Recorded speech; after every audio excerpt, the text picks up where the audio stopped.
Friends நேயர்களுக்கு வணக்கம். ஐயா ஓபிஎஸ் திமுக போய் சேர்ந்தது டிரைவருக்கு கூட பிடிக்கல. அதனால டிரைவர் என்ன பண்ணாரு, கோச்சிக்கிட்டு பாதி வழியில விட்டுட்டு போயிட்டாரு ஓபிஎஸ். தன்னந்தனியா அபோகதியா என்ன பண்ணாரு, ஓபிஎஸ் அவரு நடுத்தெருவுல நின்னாரு. காரு ஓட்டு போற டிரைவர் இல்ல, எப்படி போவேன்னு தெரியாம நடு ரோட்ல அம்போன்னு நின்னாரு. இப்படியா பல தவறான செய்திகளை சமூக வலைதளங்கள்ல கோத்து விட்டாங்க ஒரு குரூப்பினர்.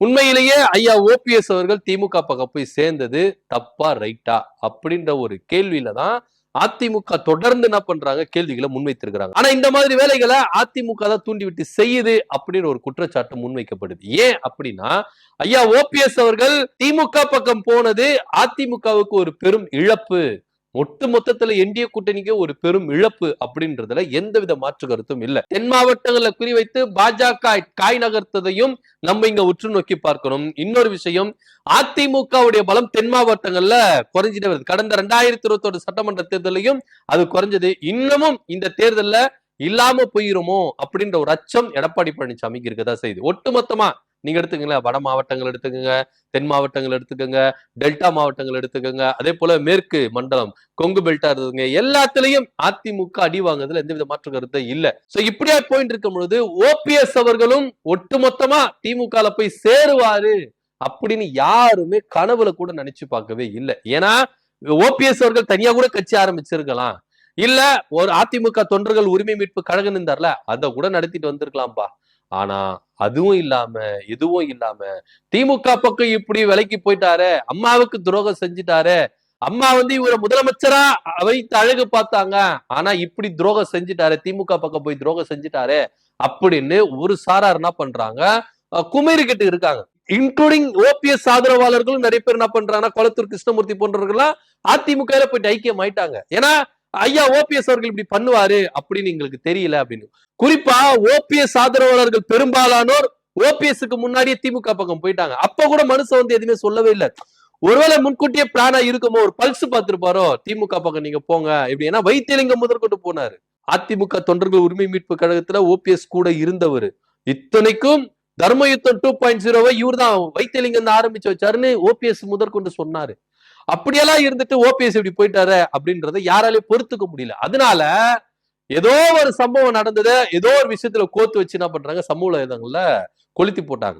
ஓபிஎஸ் டிரைவர் கூட பொறுத்துக்க முடியலப்பா, அம்மாவுக்கு துரோகம் செஞ்சுட்டாரு ஓபிஎஸ், இது மட்டும் உங்களுக்கு நான் கார் ஓட்ட மாட்டேன் அப்படின்னு பாதியிலேயே இறக்கி விட்டுட்டு போயிட்டாரு அப்படின்னு சொல்லிட்டு சமூக வலைதளம் இப்படியா பொய்களை பரப்பி விட்டாங்க அதிமுகவினர் அப்படின்னு ஒரு குற்றச்சாட்டு. சோ இப்படியா இருக்கும் பொழுது ஓபிஎஸ் டிரைவர் என்ன பண்றாரு, ஒரு செல்போன்ல ஒரு வீடியோல பேசியிருக்கிறார்.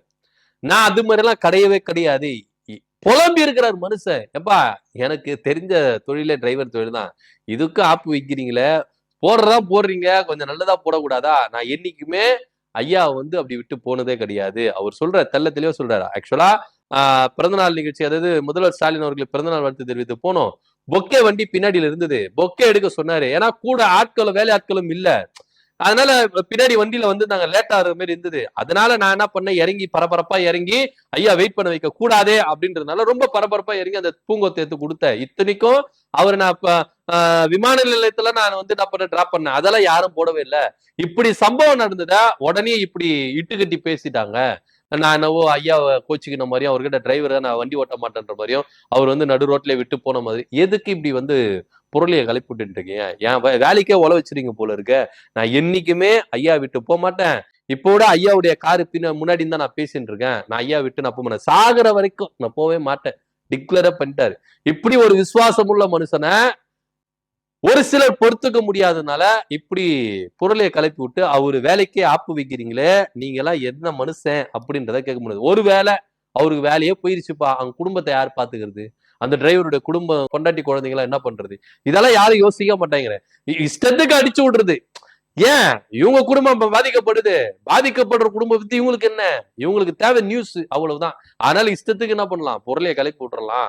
அடுத்தவங்க குடும்பம் இருந்தா என்ன, இல்லைன்னா எனக்கு என்ன, எனக்கு தேவை நியூஸ், அதனால என்ன பண்றேன், இது மாதிரி கலப்பி விடுறேன்னு சொல்லிட்டு இஷ்டத்துக்கு கலப்பி விட்டுட்டு இருக்காங்க. ஆனா உண்மையிலேயே அந்த டிரைவர் அவர்கள் வீடியோல தெளிவுபடுத்திட்டார் நடந்த சம்பவம் என்ன, ஏன் நான் அந்த அளவுக்கு பரபரப்பா இறங்கினேன் அப்படின்றது. பூங்கொத்து கொடுக்கறது தான் இறங்கினேன், ஐயா எடுக்க சொன்னார், நான் இறங்கினேன். ஏன்னா வேலையாட்கள் இருப்பாங்க, அதனால என்ன பண்ணுவேன், நான் கார்ல ஐயாவை டிராப் பண்ணிட்டு காரை வந்து என்ன பண்ணுவேன், நவுத்தி விட்டுருவேன். ஆனா யாருமே இல்லன்றதுனால பரபரப்பா எடுத்து கொடுத்துட்டு நான் காரை நவுத்தினேன். இதுதான் நடந்த சம்பவம். உண்மையிலேயே இதுதான் நடந்துச்சு. இத இப்படி இட்டுக்கட்டி என்ன பண்ணிட்டாங்க, பேசிட்டாங்க. உண்மையிலேயே நான் ஐயாவுக்கு ரொம்ப விசுவாசமா இருக்கேன். ஐயா விட்டு போவே மாட்டேன்.